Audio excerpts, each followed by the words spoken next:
बिस्मिल्लाहिर्रहमानिर्रहीम। अस्सलाम वालेकुम। मैं हूं बुशरा सिद्दीकी और आप देख रहे हैं मेरा यूट्यूब और फेसबुक चैनल।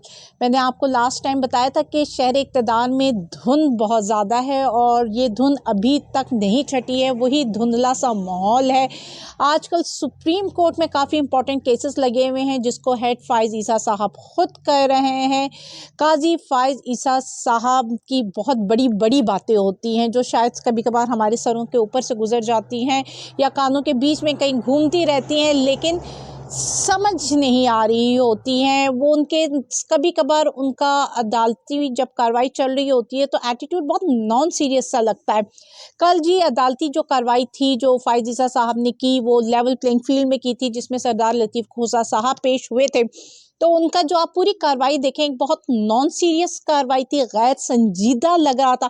आते के साथ उन्होंने एतराज़ किया कि जी ये सरदार लफ्ज़, क्योंकि उनको ना हर चीज़ में एतराज़ है। आपको याद हो पहले उन्होंने कहा अदलिया के आगे आला नहीं लगेगा, आईजी के नाम के बाद साहब नहीं लगेगा, और अब कह रहे हैं अपने नाम के आगे लतीफ़ खोसा साहब सरदार नहीं लगा सकते क्योंकि ये सरदारी निज़ाम ख़त्म हो चुका है, अब आइन है, कानून है।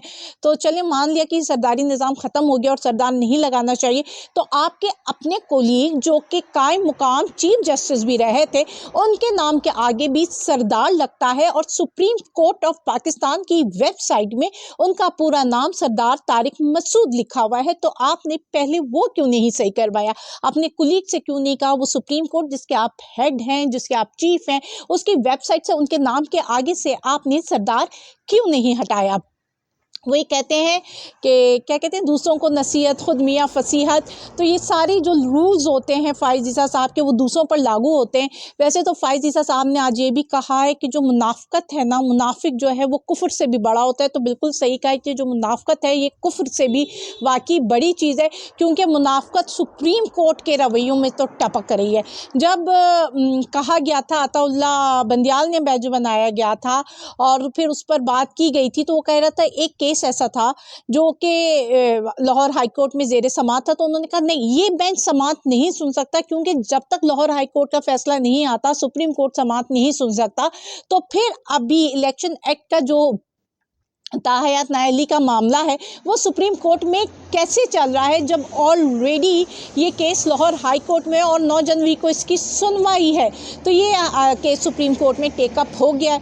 अब पहले मैंने आपसे बात की थी कि कल जो लेवल प्लेइंग फील्ड में था उनकी नॉन सीरियस देख लें कि क्या डिबेट हुई। मतलब आप लाइव कार्रवाई देख रहे हैं तो हमें हकीकत पता चल रही है कि यार ये क्या मजाक बना रहा होता है, अवाम के पैसे ज़ाया कर रहे होते हैं इस डिबेट पर, जिसमें से कुछ भी निकल कर सामने नहीं आ रहा। आखिर में उन्होंने कहा अच्छा जी बताएं आप क्या फैसला करते हैं। अच्छा चले छोड़ें जी, हम आईजी को, अटॉर्नी जनरल को और चीफ सेक्रेटरी पंजाब को नोटिफाई कर देते हैं, उनसे जवाब मांग लेते हैं कि लेवल प्लेइंग फील्ड इम्प्लीमेंट हुई है हमारे ख़त के मुताबिक, जो हमने इंस्ट्रक्शंस दी थी उसके मुताबिक हुई है। तो आपको क्या लगता है कि आईजी पंजाब आएंगे और कहेंगे जी सर वो हमसे तो लेवल प्लेइंग फील्ड नहीं हुई, या चीफ सेक्रेटरी कहेगा या अटॉर्नी जनरल ने कहेगा नहीं जी आपके मुताबिक नहीं? वो ऑब्वियसली यस की रिपोर्ट करेंगे ना। कोई पागल है वो कहेगा कि नहीं जी मैंने ये काम नहीं किया या मैंने आपका हुक्म नहीं माना। मतलब अजीब सी बातें करते हैं। तो उनकी फील्ड पे उनके जवाब पर आपका फैसला मुनस्सर होगा, आपको खुद नज़र नहीं आ रहा। हाँ एक्चुअली आप मीडिया नहीं देखते, लेकिन सारी बातें आपको पता होती हैं, अजबर होती हैं।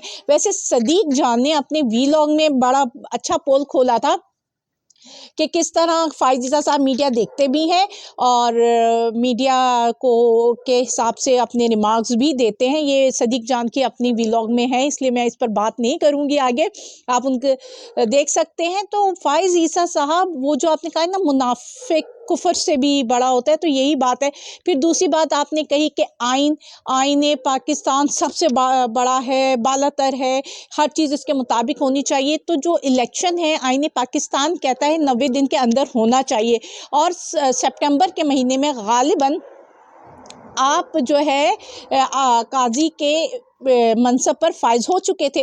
तो आपने इंश्योर क्यों नहीं किया कि नवंबर में इलेक्शन हो जाने चाहिए?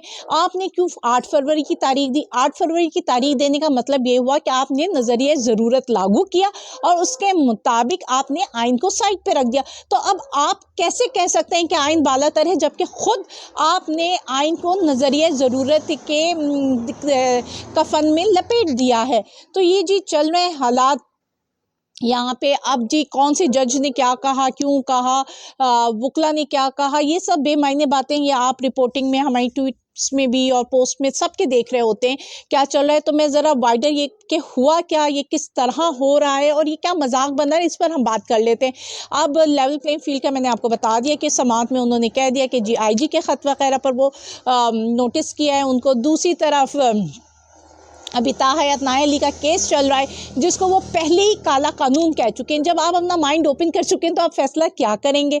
आप जो उसके अगेंस्ट बोलते हैं मतलब ताहयात नाअहली को बरकरार रखने की फेवर में बात करते हैं तो आप उनको चुप करवा देते हैं। मतलब जब PTI के वुकला किसी भी केस में, सिर्फ इस केस में नहीं, लेवल प्लेइंग फील्ड में बात कर लें या उनका कोई भी केस लगाओ, जब वो केस में बात करते हैं तो फाइज ईसा वुकला को चुप कराकर खुद बातें कर रहे होते हैं। और जब PMLN की बात आती है तो बड़े तहम्मुल से सुन रहे होते हैं, बड़ी बुर्दबारी का मुजाहरा कर रहे होते हैं और फिर बड़े सॉफ्ट और बड़े आराम से जो है ना कमेंट्स भी दे रहे होते हैं।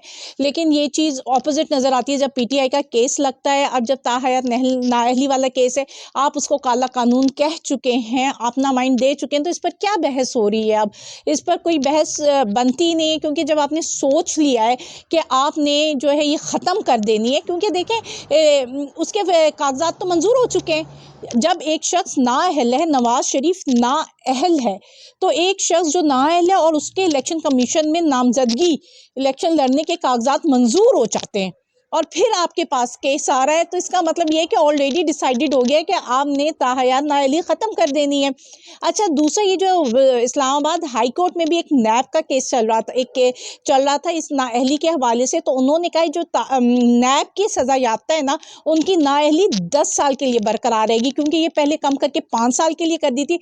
लेकिन अब उन्होंने कहा है कि अब ये नाअहली 10 साल के लिए बरकरार रहेगी। और दूसरी तरफ सुप्रीम कोर्ट इस पर अभी कार्रवाई कर रही है। तो ये अदालतें खुद भी आपस में बहुत कंफ्यूज है ना।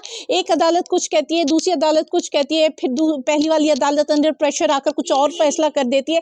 तो आप अवाम को बेवकूफ़ बना रहे हो या आप लोग खुद कंफ्यूज हो, आपको कुछ नहीं पता चल रहा है, आप लोगों के पास अपनी कोई डायरेक्शंस नहीं है।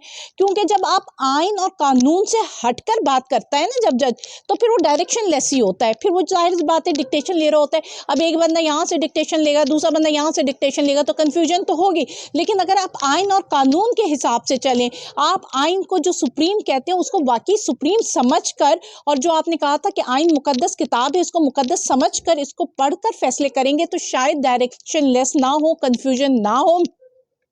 दूसरी तरफ जी बल्ले पर बल्ले की बातें चल रही हैं। अच्छा, बल्ला हटाना है, लेकिन बल्ले से डर बहुत है शुरू से लेकर। मतलब लंदन प्लान का ये हिस्सा है कि बल्ला नहीं होना चाहिए। बल्ला ना होने का मतलब ये कि उनको पार्टी मंजूर नहीं है इलेक्शन में, क्योंकि सब कुछ करने के बाद, तमाम कार्रवाइयाँ करने के बाद, वो जो कहते हैं ना उसकी टांगें तोड़ दी हैं पार्टी की, हाथ तोड़ दिए हैं, एक आँख जख्मी कर दी है, मुँह से बोला नहीं जा रहा, ये वाला हाल कर दिया आपने उस पार्टी का। लेकिन उसके बावजूद भी आप लोगों की रिपोर्ट्स ये कहती हैं कि ये लंगड़ी लूली पार्टी जब इलेक्शन में जाएगी तो जीत जाएगी। तो अब अगर इलेक्शन करवाने हैं तो ये पार्टी नहीं होनी चाहिए, वरना लंदन प्लान तो सारा फेल हो जाएगा।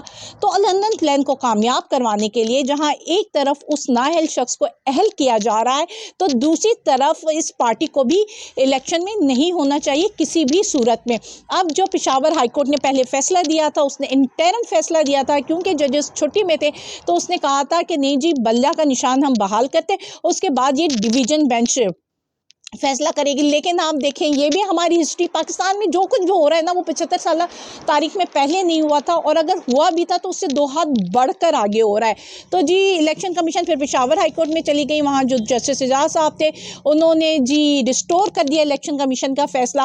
अब जब ये देखें ना, अब इसका इम्पैक्ट डिवीजन बेंच पे क्या बनेगा। एक तरह से प्रेशराइज तो हो जाती है, एक तरह से लाइन मिल जाती है ना, आपको एक तरह से डायरेक्शन मिल जाती है, क्योंकि जब अगर ये फैसला नहीं करते तो वो अपने फ्री माइंड के साथ इस केस को सुनती। लेकिन अब क्योंकि ये फैसला आ गया है तो डिवीजन बेंच को भी मोर और लेस एक डायरेक्शन दे दी गई है। अब डिवीजन बेंच ने 9 जनवरी को ये केस सुनना है। अभी तक कार्रवाई चल रही थी, इसलिए अभी तक हम आपको अगले उसमें आपको अपडेट कर देंगे कि क्या फ़ैसला आता है ताहयात नाअहली केस का, क्योंकि जब मैं वीलॉग कर रही हूँ तो ये अभी प्रोसीडिंग्स चल रही हैं।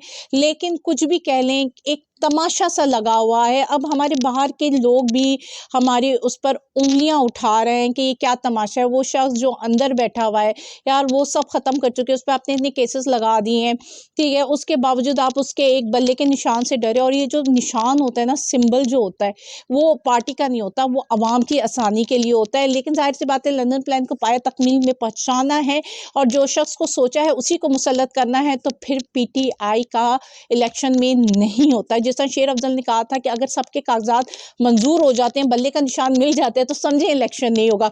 क्योंकि इस तरह इलेक्शन में जाने का मतलब ये है कि उनकी सारी प्लानिंग जो 2 साल से वो कर रहे थे, वो तो फ्लॉप हो जाएगी। तो इसलिए वो कोई रिस्क नहीं ले सकते ना। इतनी मेहनत की, अपने आप को इतना गंदा किया, अपना एक्सपोज किया, हर एक ने अपने आप को एक्सपोज किया, हर इंस्टीट्यूशन ने अपने आप को एक्सपोज किया, हर वो जो पॉलिटिशियन जो जमहूरियत का अलंबरदार बनता था, जो कहता था कि भाई हमसे ज़्यादा जमहूरियत पसंद कोई भी नहीं है, वो लोग जो वोट को इज्जत दो का नारा मारते रहे हैं और अब लोगों को बेवकूफ़ बना रहे, वो सब नंगे हो गए। अब ये सब जो कि अपने आप को एक्सपोज कर चुके हैं और जिस चीज़ के लिए उन्होंने एक्सपोज किया, अगर वही हासिल ना कर सके गोल, तो फिर क्या फ़ायदा होगा। तो अब जब वो कह रहे हैं कि अब तो हो चुका है, तो बाय हुक और बाय क्रूक हमने मुसल्लत होना है और उसके लिए PTI का इलेक्शन में ना होना ही हमें फेवर करेगा।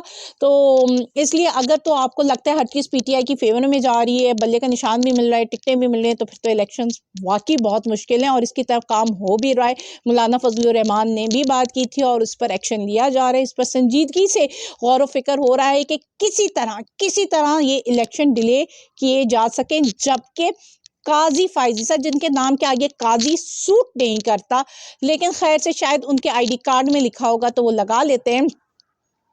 तो उन्होंने स्ट्रिक्ट ऑर्डर दिए हुए कि इलेक्शन होने, अब इलेक्शंस हो भी जाते तो ये और बहरान पैदा करेंगे, इस मुल्क में स्टेबिलिटी नहीं आएगी। और पाकिस्तान का सबसे बड़ा मसला पॉलिटिकल इनस्टेबिलिटी है और वो इस मतलब इंजीनियर्ड शुदा और इतने जिसे कहते हैं ना रिग्ड शुदा इलेक्शन के साथ तो कभी भी पाकिस्तान में सियासी इस्तेहकाम नहीं आना। हाँ, ये बात ज़रूरी है जो कि हर कोई प्रेडिक्ट कर रहा है कि इस तरह के इलेक्शन में अगर आप जाएंगे तो पाकिस्तान और सियासी बहरान का शिकार होगा। मुझे इजाज़त दीजिए, अल्लाह हाफ़िज़।